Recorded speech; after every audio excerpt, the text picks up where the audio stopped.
Good day, everyone. My name is Cordia Deleye, and I join all others to welcome you to Careeration Summit. Very simple and humble job to do today, which is to talk to you guys about tips for compelling resumes. I must warn you, however, that this is a topic that I can talk about all day, and I have very few minutes to talk about it. So you will have to bear with me because I'll ask that you pay very good attention because I'll be running a little bit fast so that we can cover everything that I want covered. So we're talking about CV, resume, like it's supposed to be called. What resumes, it's usually a brief account of our education, qualification, and whatever makes us a good fit for any job that we're applying for. It's usually something that we send in ahead of ourselves so that the recruiters can take a look at it and invite us for interviews. Hopefully, this idea from where people send resumes. The very first person that we have on record that wrote something that looks like a resume was Leonardo da Vinci. We all know him for different things, but this was one thing that he invented. This was written in the form of a letter in 1482, whereby he wanted the patronage and support of a particular person, and he documented his experiences, skills, capabilities. Very interesting letter if you are able to find a way to read it somehow. This is a picture of it, very, very funny looking handwriting, but this is what our skills and qualifications, this is how we highlight them to recruiters in today's world. That's what we do every day when we're calling their attention to what we're able to do. In terms of why do we have to do this? Why can't we just apply for job in different ways? Why must we include a resume? A resume is very good in the sense that it captures the potential employer's attention because you know that usually when someone who has a vacancy, they're going to have a lot of people who are interested in it. And it's only when they see what they want in that job on your resume that they are attracted to you. So it's the thing that opens the door for you for you to be able to be invited for an interview in the first place. A lot of confusion comes up around CV or resume, which is which. Apparently, what we call resume is what we call CV is not purpose is different, the length is different, the layout. You usually use a CV in academia, medical, legal, and scientific world. Those are the kind of positions that you use CV for because they're quite comprehensive and you have to include your research, publication. What you and I use on a day-to-day basis are actually resumes, which is like a summary of your skills and experiences, which we usually say that shouldn't be more than pages long. And another thing that we find is that resume or CV is a result is also as a result of where you're talking about it. In the UK, Ireland, and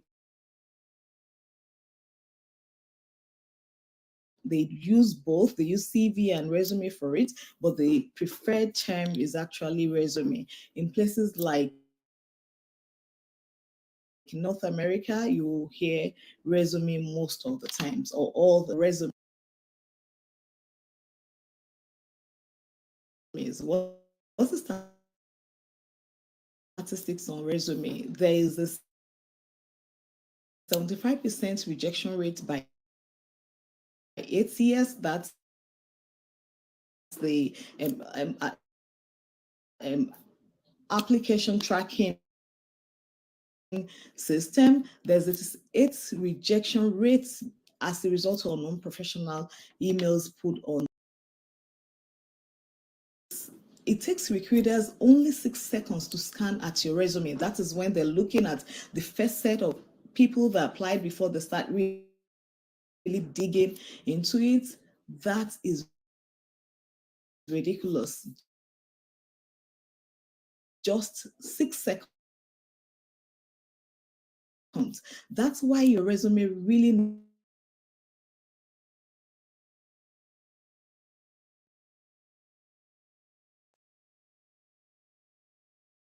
to be writing resumes. Your personal contact details must be in your resume. Believe it or not, I've seen so many resumes that the people forgot to put their telephone number or forgot to put their email address. And then you finish reading and you're like, so what do I do with this? When we're talking about resumes,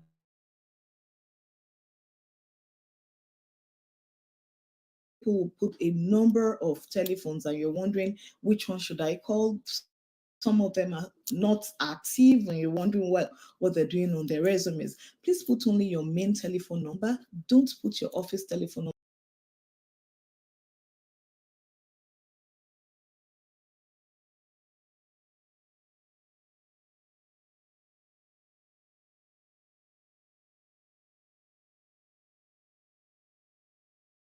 about the kind of emails that you're sending out there. You won't believe it. I've seen some very ridiculous email addresses, sexygirl@yahoo.com, and you're wondering, and this is a job email address. Be careful what you're using.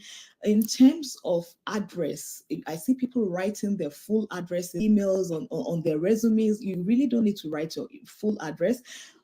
If someone is living in Lagos, Nigeria, for instance, just put Lagos, Nigeria on your resume. You don't necessarily have to write your home address, your telephone number, street number, and all that.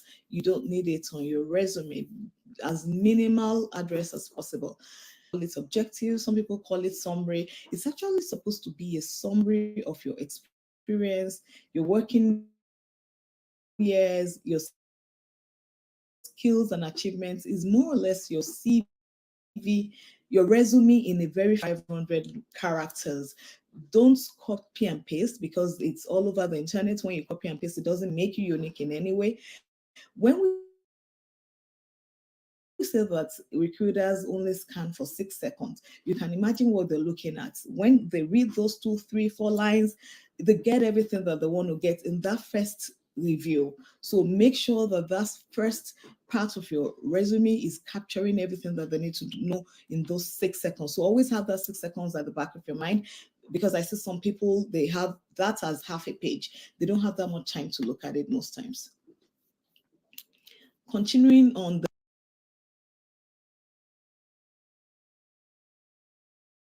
the resume tips, we'll talk about the skills, competencies, and soft skills. Make sure that you highlight your skills and competencies in your resume. Where you put it matters depending on the kind of resume that you're writing. We're going to talk about 2 different types of resume.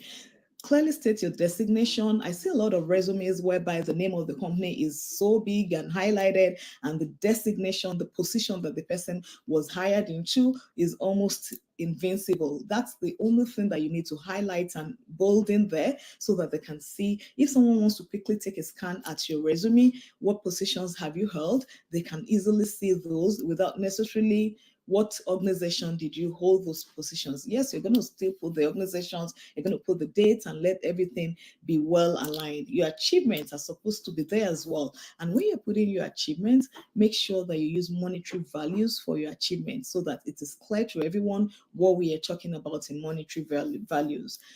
Arrange your responsibilities in order of relevance to the posting. Sometimes you have a posting that is talking about maybe training manager, and you've held different positions, you've held the customer service position and all that. You may see a relevance between a customer service position and a training manager position, but it would do well for you if you're able to put the training manager responsibilities on top. And even under your training manager responsibilities, there's a way you will arrange the responsibilities in such a way that the most important thing are right on top. Something like managing vendor, and something like creating content for training, or something like training needs assessment. You need to know how to gauge what comes first, what is most important to this position, and you can take a cue from the job posting itself. Outdoor roles, including relevant volunteering roles. Sometimes people don't think that they should put their volunteer positions, but they might be the reason why you would get that job, because there might be transferable skills between something that you've done not for money necessarily, and this job they were inviting you for. Explain every gap and overlaps. Don't leave the recruiter thinking about how you or for instance, some people are holding two jobs, maybe a pin, and you're wondering they were in this company at this time and they were also in this company. How is that? If you find your way to explain it, it will be clear to all. If you have a skill gap, doing where you different, please put in there, put in a gap in your resume. Include only what you can defend. And I have seen it in real life where people come to interviews and you ask nothing outside the resume that they have presented and they can't answer you, or they are you and they're telling you something that you know that is definitely not true if they have handled it by themselves. That says a lot about your credibility and it's not a good one for you at interviews. Let's talk about the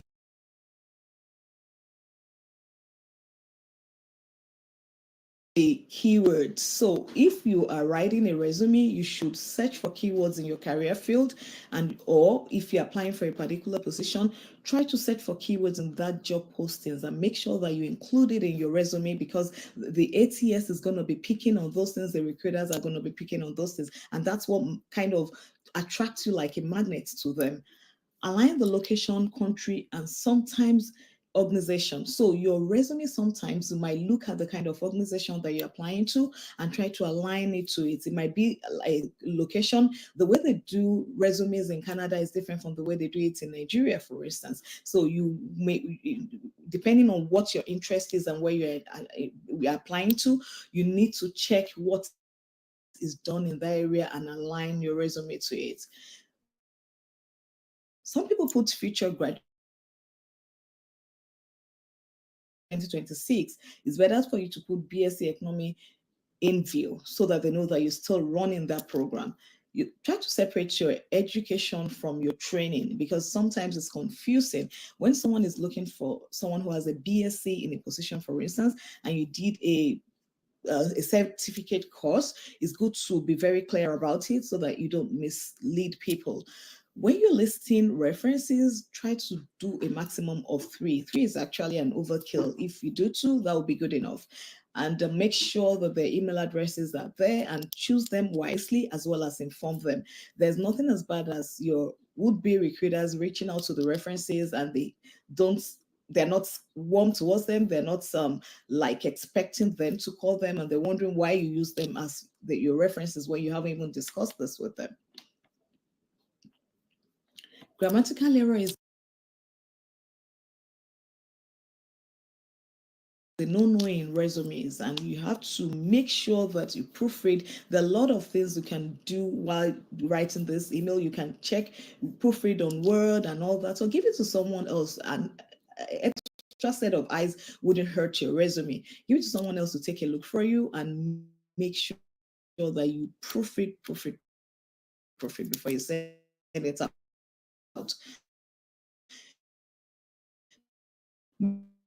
Make sure that it's not too long. We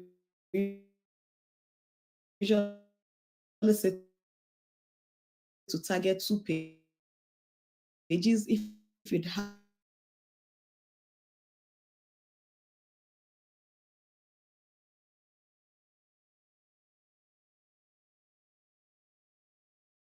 it, you can put resume in front, resume dash grade delay a lawyer.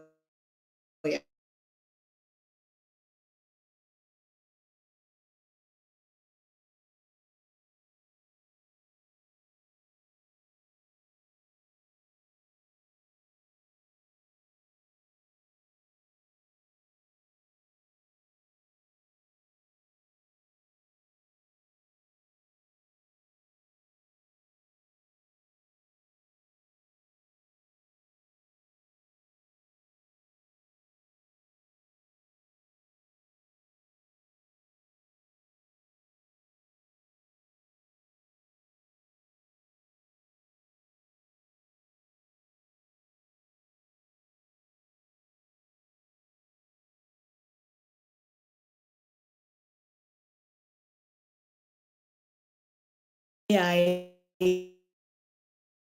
and ATS friendly templates to make your resume stand out. You can't short change yourself. Some people say they with chat GTI, but what I'll say is after, because if you've seen it, which will be attractive to ATS and recruiters as well, but at the same time, it's your responsibility to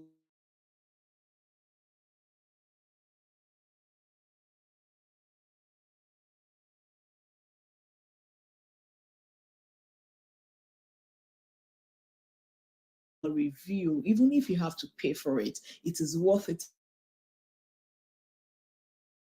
at the end of the day. Let somebody take a look for you and give you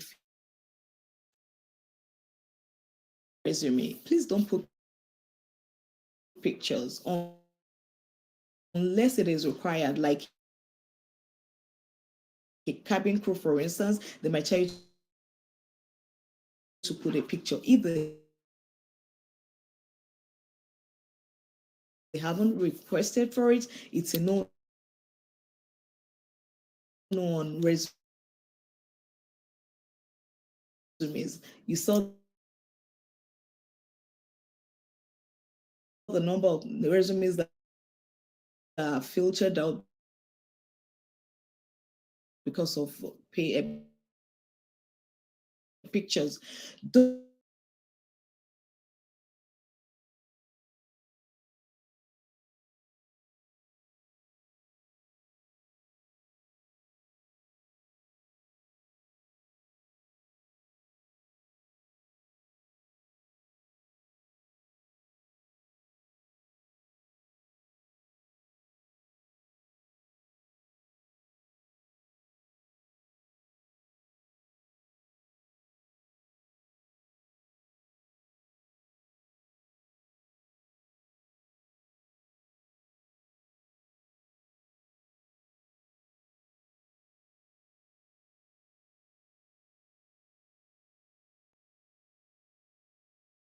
About your hobbies and interests. People have put all sorts of things on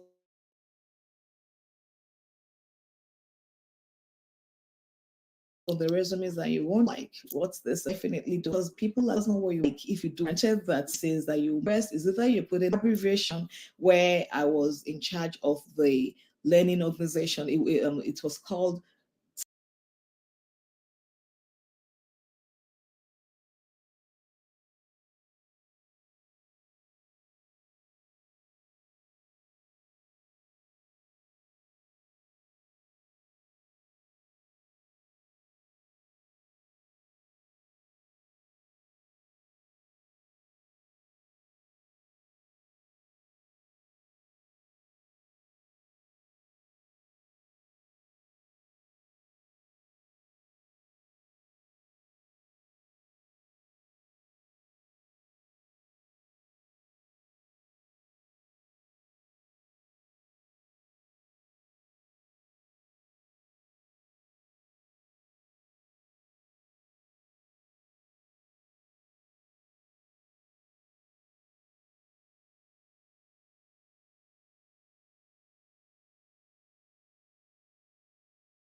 Good day, everyone. My name is Cordia.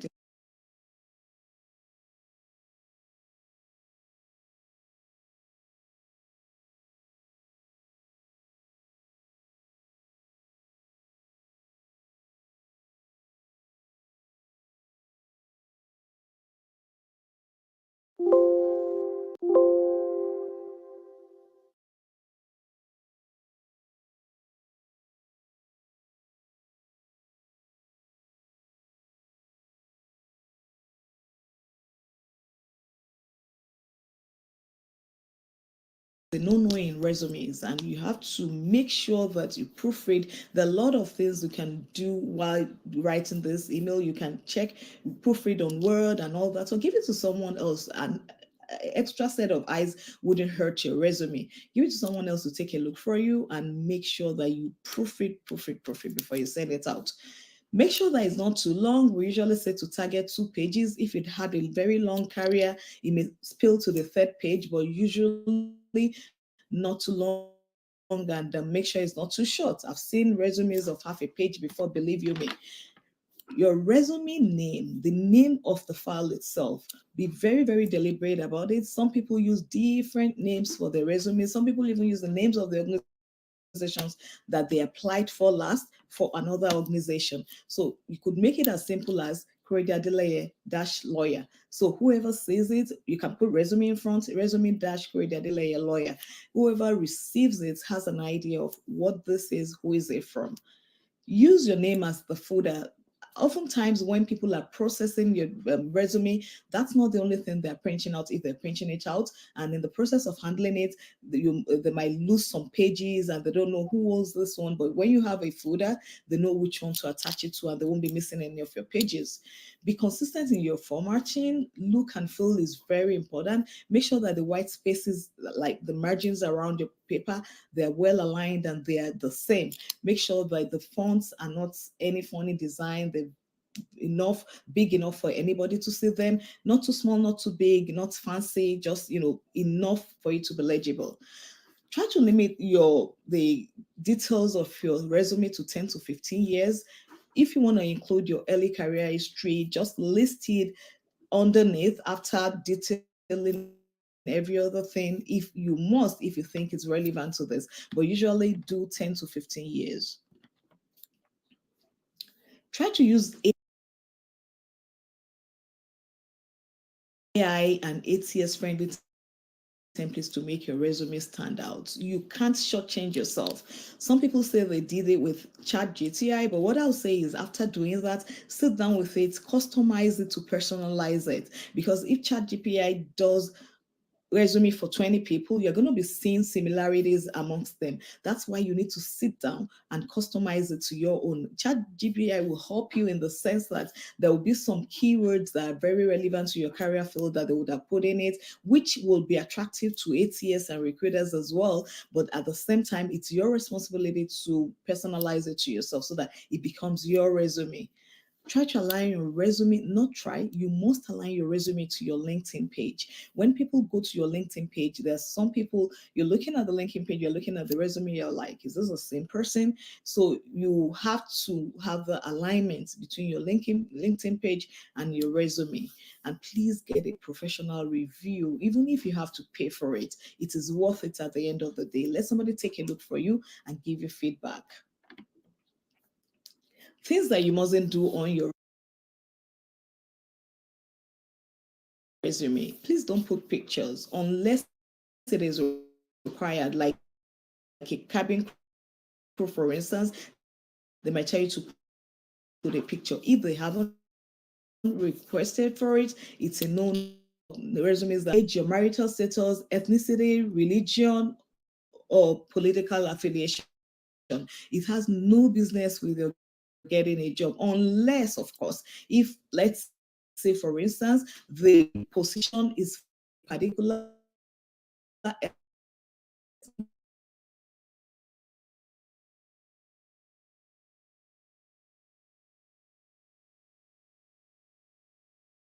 or you are a Muslim and a Muslim organization is looking for a Muslim to work with them, that would be different. But Generally, don't put all this personal details on your resume. Don't put any irrelevant information. Anything people have put all sorts of things on the resumes and you're wondering why are they there in the first place? And it puts off the recruiter when they're like, what's this about? You don't to put your salary details or history. Definitely don't need to. Dishonesty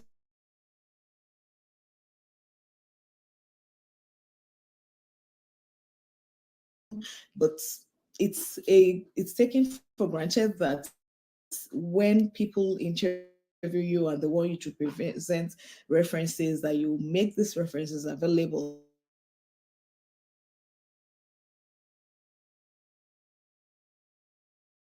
Take that out. There's no reason for it. Abbreviations, organizational jargons, like I was working in an organization where I was in charge of the learning organization. It was called Towers Academy. If, for instance, I want to do my resume and I put Towers Academy and we have some different programs that we used to use a lot of abbreviations for, by the time I put all that in my resume, is will a recruiter who is looking at it from outside, who doesn't know anything about Towers Academy, who doesn't know anything about all the jargons we use locally, will are they going to understand it? That's what you should be thinking about. So don't do your resume as if you're applying to the human resources of your organization. Do it in such a way that it's generic enough for anybody to understand. Instead of saying that I was in charge of Towers Academy, I would say that I was in charge of the learning academy or the training academy of the organization, which is a generic term. Don't repeat words. Things like manage, directed, responsible for are things that people repeat over and over in one resume. Try to be creative, try to use more descriptive words so that it shows them that you have put thoughts into this. Eliminates articles. They say that they don't make any difference on your resumes, and I've tried it severally. It doesn't change the meaning of anything that you're removing from, except maybe it's a title. In the body of a resume, A, N, and the, leave them there or take them out. They don't make any difference. They only save you space. Try to omit the pronoun R. This has been scientifically proven that when you do that, it has a psychological effect on the reader who is a recruiter now, because you are taking the attention away from yourself and you're putting the priority on them, which is a good feeling for them. Make sure that your resume is ATS compliant. Don't include lines, tables, funny designs, backgrounds, frames, all those things. They mess up with the ATS when your resume is being profiled or being handled. So please try to eliminate them. Use a simple down line by line design which doesn't have any tables or frames or funny designs, and you're good to go. I would like to also talk about two different kinds of resumes, which is a chronological and a functional resume. The chronological resume is the one that we're used to, which is chronological according to time, the latest being on top, education experience, latest on top, and then every other thing follows. While the functional is this kind of design that I'm showing you right now, where you have your skills separated and then all the companies that you've worked separated. So the skills, let's say customer service skills, for instance, you say everything that you've done on that customer service skills. Then the next skill is maybe team building skills. You see everything that you've done under that. Then you now list the companies where you worked. The other one is the one that we're used to, where you talk about where you've been up until now, starting from now backwards. And what's the difference? The difference is that they say that people who are just starting out their career, it's good to use the functional skills because you can highlight all your skills regardless of how long you've worked and all that. So it's kind of not putting attention of where you've worked, how you've worked, how long you've worked, and all that, but attention is on your skills. While the other one is for more advanced people who have experiences and all that, but that is always been it until recently, where I observed, and a whole lot of people too must have observed that there's now a new global appeal for the functional resumes. It's easier to get all the information that you need. We're talking about someone scanning in 6 minutes. If you look at a functional resume, you will see all the things you want fast and you can quickly move to the next one. So consider it when you're creating your resume. One other thing I'd like us to talk about is cover letters. Cover letters are very important. Some people say that, do I have to use cover letters? Yes, you have to use cover letters. You know why? Because it's different from a resume, which has a template and it's just an overview report of your experiences and your skills. In this situation, cover letter is your thoughtful message. Why they should hire you. You're saying it in your own words. It's different from the format of the very, very official format of the resume. This puts a little bit of creativity and personality into your resume and your application. And there's one thing that it does for you. It creates connection. You can imagine when you've had a gap in your experiences, for instance, and in that email, you write the reason why you had in the cover letter, the reason why you have the gap, and you also talk about the reason why you're applying for this organization. Maybe it's they solve a problem that is very dear to your heart. That you may not be able to put on your resume. This is where you're going to be able to put that, and they would see that connection and they will be able to invite you for an interview.